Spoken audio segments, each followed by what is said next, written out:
Many women today are discussing patriarchy. What they describe is actually a bargain, an ancient deal struck between vulnerability and strength.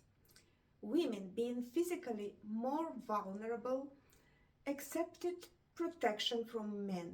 Men, being physically stronger, were rewarded for providing it. In exchange, women surrendered something precious: the right to choose, the power to manage their own lives and resources. This is the deal. Men took power and women became dependent on it. So, what does this look like in practice for a woman alive today? She stands at a crossroads, and every path costs her something.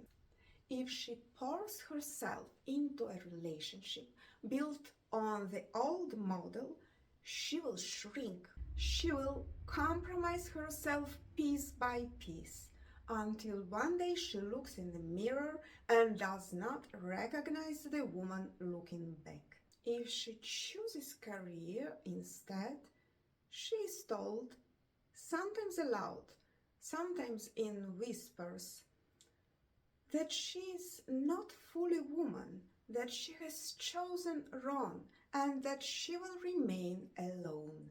If she chooses to not have children, our culture makes her feel incomplete.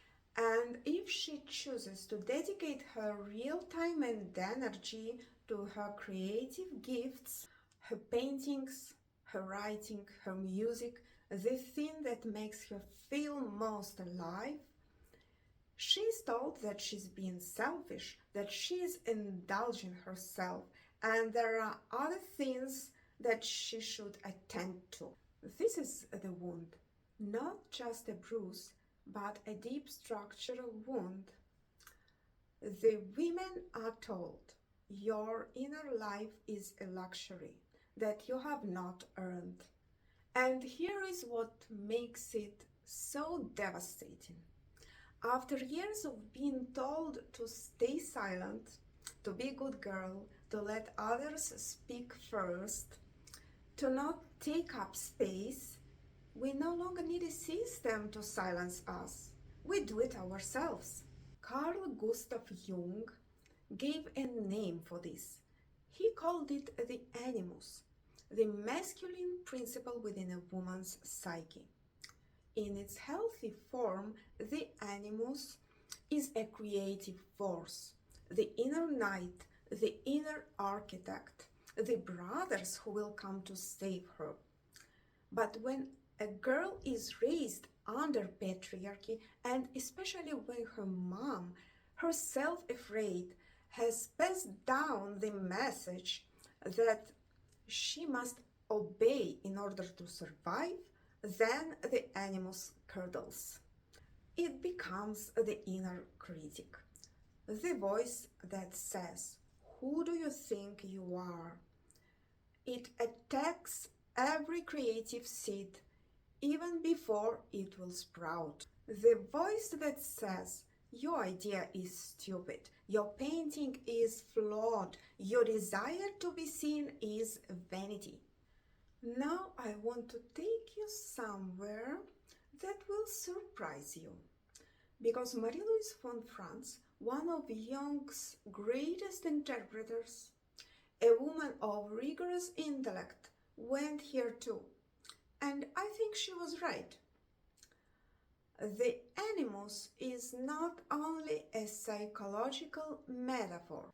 It's not just a name for a pattern of thought. In the understanding of in-depth psychology at its most honest, the animus is an autonomous energetic entity. It has its own reality. And once you understand this, certain experiences that many women have long dismissed as imagination or blamed on themselves begin to make a different kind of sense. You know the feeling when you are alone in a room and something is watching you with cold judgment, that is not anxiety, that is the animus present as a weight in the space around you. You know that experience of your beloved partner or family member, someone who knows you and loves you, suddenly saying something so precise, so cruelly aimed at your weakest point that it takes your breath away. And the day after, they would not even remember of having said that thing. And you know what? He didn't think of that himself. Something just moved through him. The animus can do that. It can slip into the person closest to you and speak through their mouth, and they will not even know it happened. That is why it is so bewildering and why women often blame on themselves, because the attack comes from nowhere, from the person that we trust, and it always finds exactly the right wound. The personal animus of any one woman is shaped by her history, her father's silence, by her mother's fears, by the personal damage of her childhood. But it doesn't stay personal, it blends, it merges with collective forces far older and larger than just one life. The animus of a woman raised in the deeply Catholic tradition in southern Italy carries centuries of theological weight.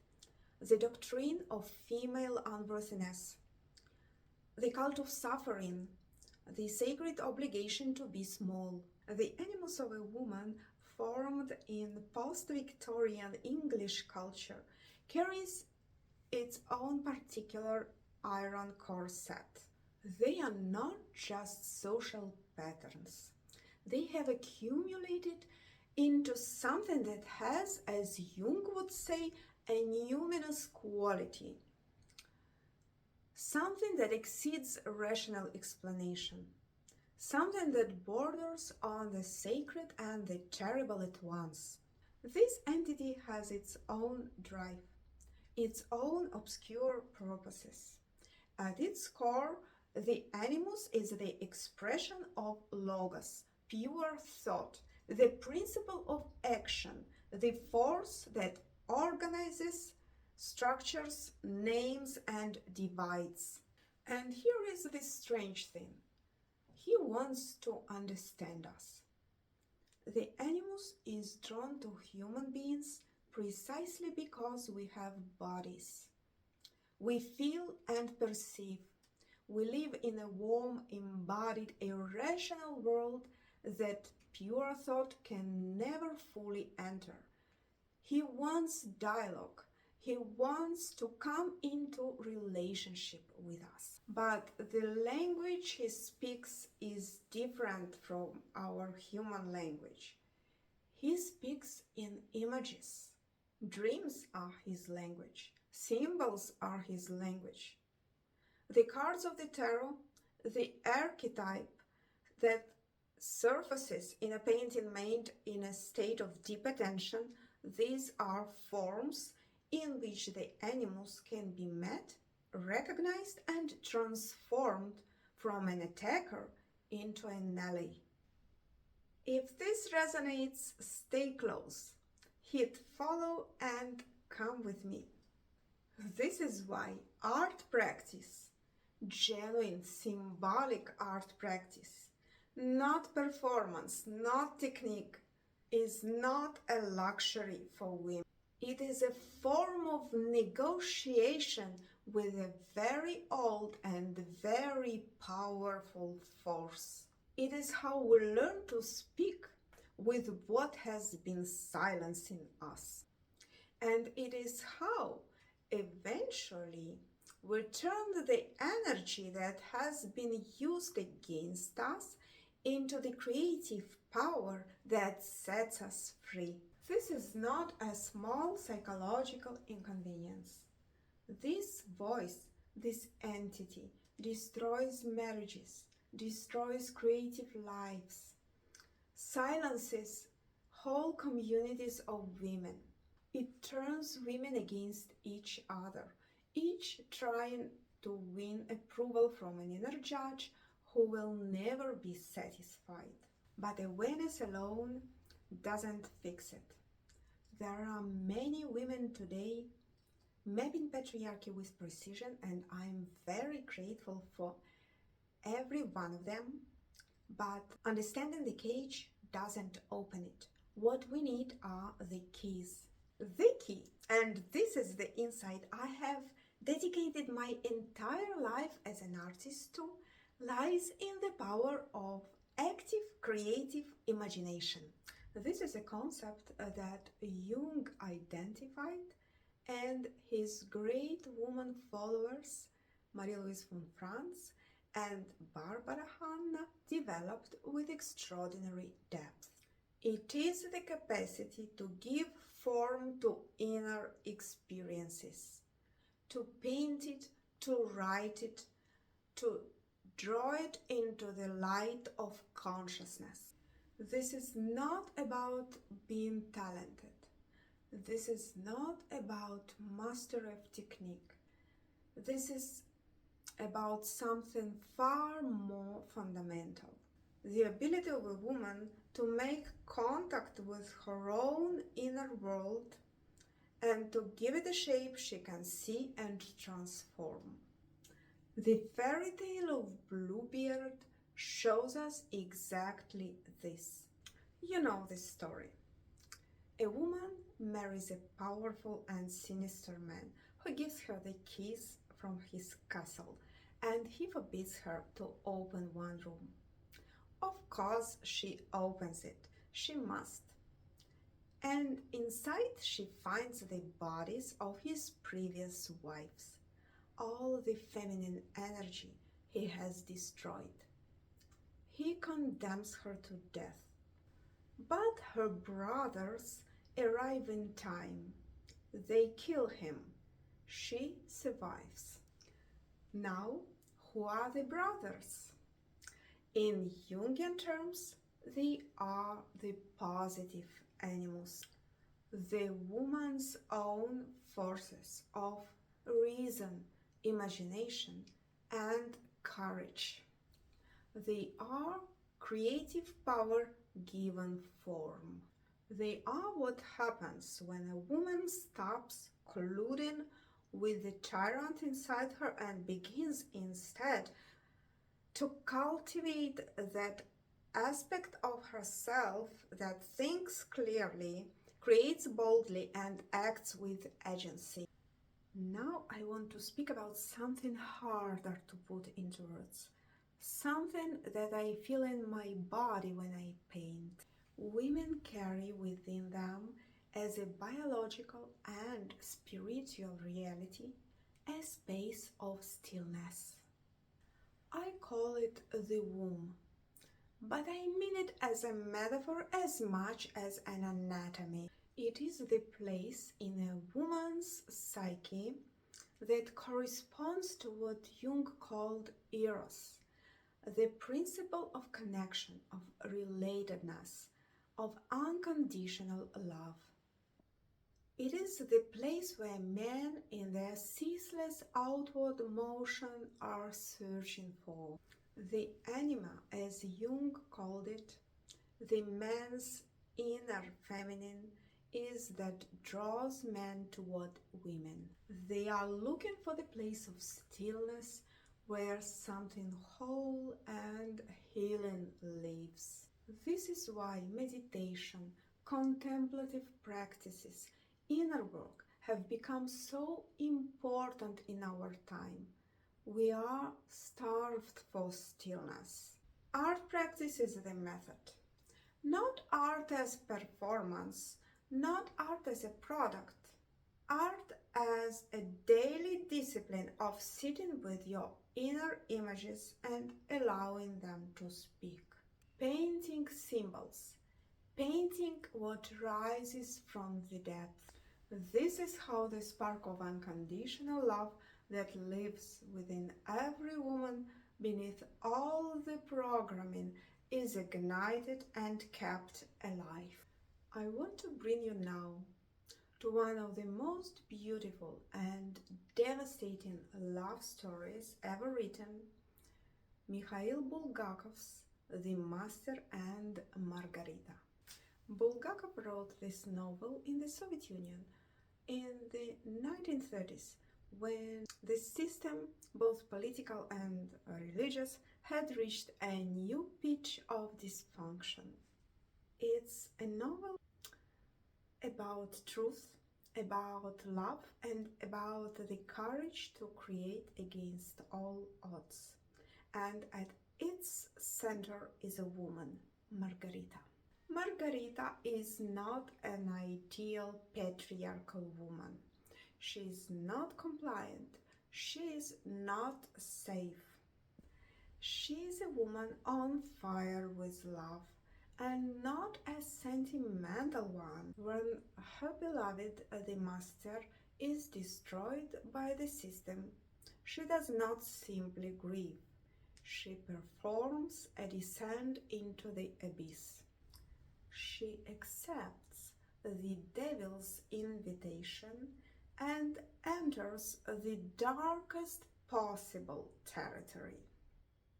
She becomes queen of the Ball of the Dead, hosting the most terrifying gathering of evil and suffering imaginable, and she does not flinch. But what does she do at the ball? She recognizes a soul. Among all the grotesque archetypes she meets at the ball, she sees a woman, Frida, condemned to eternal torment for killing the child conceived in rape. Margarita chooses to use her one wish, her single gift from the devil himself, not to free the master, not to free herself, but to forgive this woman, to release her from shame. And this, for me, is the most important moment of the novel. Before Margarita can save the master, before she can save her creative life, she has to forgive the feminine. She has to look at the most condemned, most shamed, most broken image of womanhood and say, "You deserve mercy."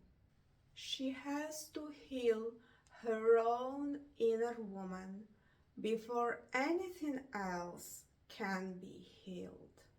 And then, only then, the master is freed.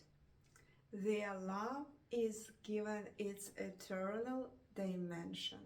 Creativity is restored.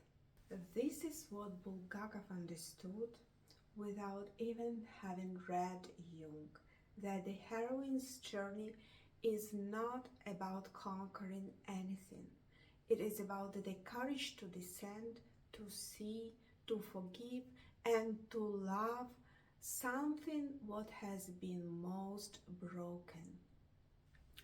So I now come to you, women who spent years in service, in caregiving, in the work of holding others together, women who stand at the edge of a different life and who feel both the freedom and the vertigo of not knowing who they are when they are no longer needed. The system will tell you, find another role to fill, find another person to serve, find another way to be useful. But I'm here to offer you something different. The first step is art, not as a product, not as a credential, but as a daily practice of listening to your inner world and giving it form. Because this is what happens in this practice. The negative voice begins to lose its power. The inner critic who has stolen so much from so many women for so many years begins to be replaced by the brothers of the fairy tale, by the positive animus, by the creative forces that have always been yours and that no system can ultimately take from you. You do not need to fight patriarchy. You need to do something more radical. You need to become so fully yourself, so creatively alive, so rooted in stillness, so connected to love within you, that the old bargain simply no longer applies to you. Marry your creativity. Marry your inner power. Divorce the voice that has told you to be small. That is the beginning. That is the first breath of a new life. Thank you very much for watching.